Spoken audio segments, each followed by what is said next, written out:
Coming soon to own on YouTube and Twitch. Why you don't want super speed. Now I already know there's like scientifically, if you was running fast enough, like the molecules in the air will cause so much friction. Technically, you'd be creating fire, like not around your body, just like everywhere you run, it'd be just fire. And it wouldn't even be like you're outrunning it. It would be like surrounding your body. Uh, the sonic booms, like technically, realistically, if you was to run in the city, you would destroy the city on like on a larger scale than this. But I know for like DC super speedsters, they have like all those problems erased because of the speed force, which is kind of like the loophole. But like other speedsters, I know. But we're gonna tap in and see the other reasons. Superspeed, the superpower that allows you to move in slow motion, do anything in seconds, and outrun time itself. But it comes at a cost. Several of them. Today we're gonna look at speedsters to figure out what would happen if you one day acquire their powers. How would these work if instead of being nerfed by the plot and explained with the Speed Force, Told you, it speed was force. real life physics and your own anatomy doing the dirty work? Well, there's only one way to find out. So let me set the scene. It's Sunday, and you woke up to realize that you can move, think, and run at superhuman speeds. Question is, what are you doing first? For those who said reaching light speed or going back in time, See, like now I feel like that's a crazy feat because like a lot of these, not all of them, but a lot of speedsters died trying to go light speed or trying to go back in time. pretending you have a flux capacitor up your ass, This is what makes time travel possible. The flux capacitor. just wait. We'll get there eventually.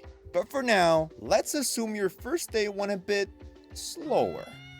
After what for some reason seemed to be the most lackluster breakfast of your life, you decide to go for a jog. At Mach 1. Mach 1 not crazy. That's like basic fighter level jet speed, but that's still you're running in the city, that's gonna fuck some shit up. Bad Damn, that's idea? fast. Oh, that's the sound of speed. The speed of sound. Let's see. I thought that was The Mark first 2. issue you'd face would be acceleration, the super type. Thanks to a video made on Superspeed by Because Science years ago, we know that going fast, very fastly, could lead to hand ripping and leg breaking disasters. Snap! Oh! Oh, like Good your news limbs will is, shoot off. supersonic jets exist. These bad boys can get up to well over 2,500 miles an hour by gradually increasing their velocity. That's over 3 times the speed of sound. So Crazy although not work. light speed, at least the speed of sound should be safe. But doesn't reaching the speed of sound create a sonic? Yes, and it's Right, hearing the sound barrier being broken in person is scary as shit. That shit is like a loud, like obviously it's a loud ass boom, but it's really like a loud at like shit, especially when that like the plane goes over you. That shit is so scary. power is enough to shake the ground, break windows, and deafen people near you.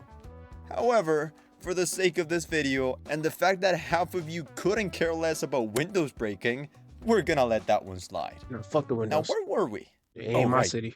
The existence of these jets means that as long as you don't go from 0 to Mach 1 in an instant, you take your time with braking, and you train as hard as an F1 driver, I am stupid. you should be able to take the G-forces while going in a straight line. But what if you want to turn? That is true. Like you rarely see speedsters. Like they make a sharp turn, but like they don't make like a curvature, no nothing. Towards the sub button. Please subscribe. Thanks. Have you ever been on a highway and tried to make a 90-degree turn at 60 miles an hour? No? Fuck no. Okay, well don't. Because you will either lose control or you'll... Is that a challenge? Hold on, is that a challenge? Cause nigga, I'll gladly accept it. Trust me, you don't want that to happen while you're running. And if it isn't the momentum that sends you flying, then it'll be the friction that screws you over. Because if F1 drivers lose control at 100 miles an hour using tires designed for grip, your Nike Air Force Ones made for walking, and every other shoe if you're wondering, will have trouble keeping you stuck to the ground at 3 times the speed of sound. So, Yeah. you either find a way to generate a crap ton of downforce, or you simply slow down to prevent your bones from snapping. But that's not too bad, is it? No. But now imagine making those turns blind. If there's something Quicksilver and Kid Flash got right, it was wearing protection. Wait, what? It's like the shit's gonna get in your eyes. When running at supersonic speeds, you would be hitting winds and bugs at extremely high speeds that are sure to mess up your vision. So wearing goggles and some sort of armor is not a bad idea. However, that's not the only thing I meant by going blind. I'm sorry, are you talking to me? Whenever you're moving at high speeds, things relatively close to you tend to get Blurry, so you actually wouldn't see it. blurry, which is why the faster you go, the worse this effect gets. Because science also talks about this and makes an example with a real animal who suffers from the same problem. Go check it out if you want to get into the details. But essentially, he concludes that to process the amount of information going through your eyes and into your brain, you would need a second power that is arguably just as cool as super speed itself. Remember What was it called? Clairvoyancy? But like your mind this moves at an scene? intelligent pace? Or this one? Or maybe this one?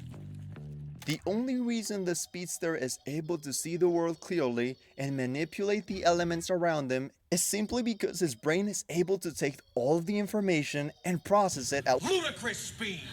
And this power is superhuman perception.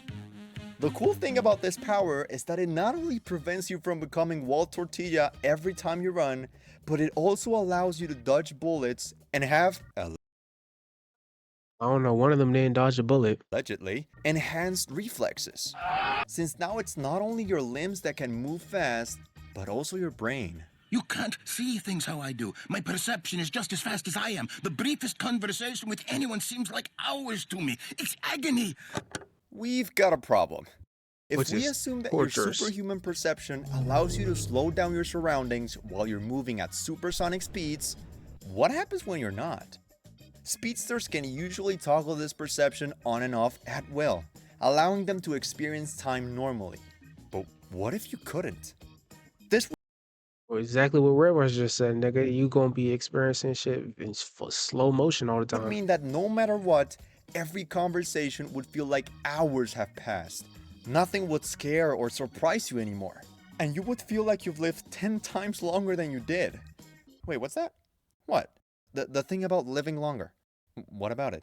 I have a theory. I think it's an ad coming. Fuck. Ignore comic book logic for a second and Never ask mind. yourself, what if your brain wasn't the only organ that adapted to your speed, and your other organs and tissue also got hit with the slowness effect? Would they work at the usual speed, or would they instead decay and or heal faster, leading to an alteration in your lifespan? Leave your thoughts in the comments. I think it'll Crazy heal theory, faster. right? But you know what isn't a theory though? Energy. The chemical type. The chemical energy. Remember that lackluster breakfast you had earlier? didn't Surprisingly eat enough, enough. it wasn't due to your poor cooking skills, but rather your stomach asking for rent. You see, the average male burns around 500 calories after running about 4 miles or 6.5 kilometers. And when running at the speed of sound, this number looks scary high. But is it really? Picture this. The distance from Boston to San Francisco is around 3,000 miles. And according to the math, Oh, you shit. could make a one-way trip in little less than 4 hours while Damn. 4 hours at the speed of sound?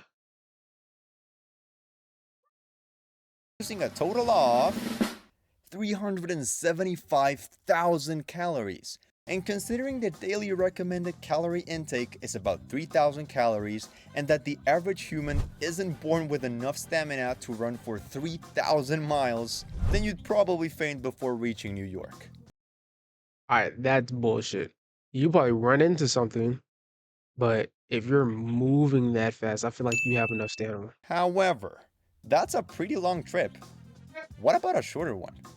Trips of around 50 miles or less would only burn around 6,250 calories, which is a daily calorie goal you could easily reach thanks to your enhanced metabolism.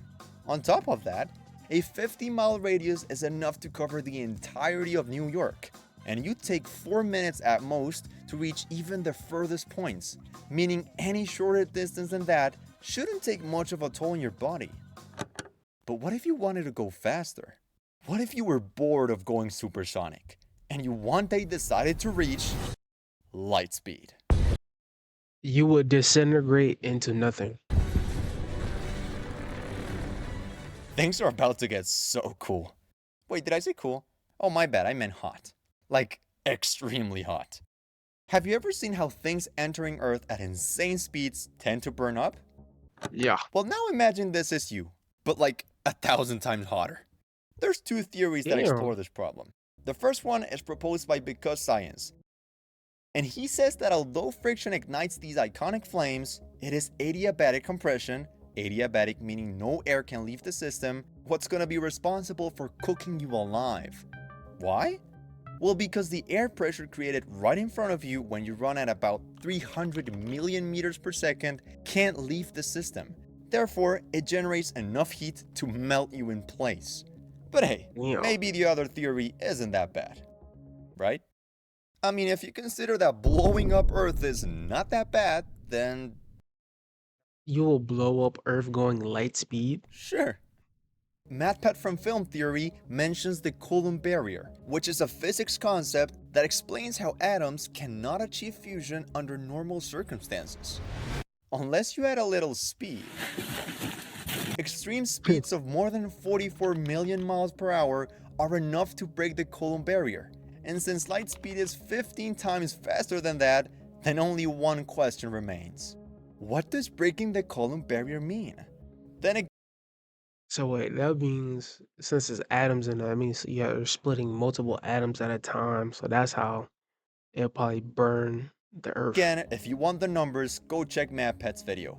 But he essentially explains how millions of tiny fusion reactions would occur non-stop when air molecules pile up in front of you, generating heats of around 5 billion degrees, which translated to cavemen Billion. means atoms go big boom. Like Yes, I was right. football field type of big. So, does this Damn. mean that you couldn't hit light speed? What about traveling back in time and doing some funny stuff back there? Seems safe and breathable. What about phasing through objects, running on water, or throwing lightning bolts at people? I do want to know if phasing will technically be possible and how fast would you have to go to phase? All of these are famous side effects that usually come included with ludicrous levels of speed. But they're just too much of a stretch if you want to go beyond the safe levels of supersonic speed. And here's why. To be fair, running on water doesn't seem as crazy, since there's already animals capable of doing so thanks to their anatomy. However, if you're planning on somehow manipulating the quantum state of your particles in order to go through solid brick, wouldn't you just fall through the floor? Yes and no. It depends, because if you think about it, like how Lemillion had his powers, he was using certain parts of his body to mask the same density, and the wall and the floor, technically the density wouldn't have the same, molecules. You feel me? Like the same molecules you'll try to match up to go through a wall wouldn't be the same as the floor in the first place. That's what I feel like. I mean, I guess you could do a well-timed jump though. Yeah, you And could. talking about timing, what if the key to time travel isn't going extremely fast, but instead just reaching a specific speed? I don't know. I just wish there was a way to protect you from all of the disadvantages I've mentioned so far. Speed Force. That'd be Speed Force. Wait, what is that? Let me just... Okay, found it. Well, it says here that the Speed Force is an energy field that gives speedsters the abilities I've mentioned earlier, and it protects him or her from practically everything I've said in this video. All the logical shit, it handles it. Shit. And if you want to know what you wouldn't want Spider-Man powers either, With that being said, that was why you don't want super speed. Let me know how y'all feel about that down below. I'll see you boys later, dude. I'm not trying to score. Your heart's an open door. I got the key, I'm trying to keep composure and some more. I know you want some more. Can your body hear me? Want you to feel me?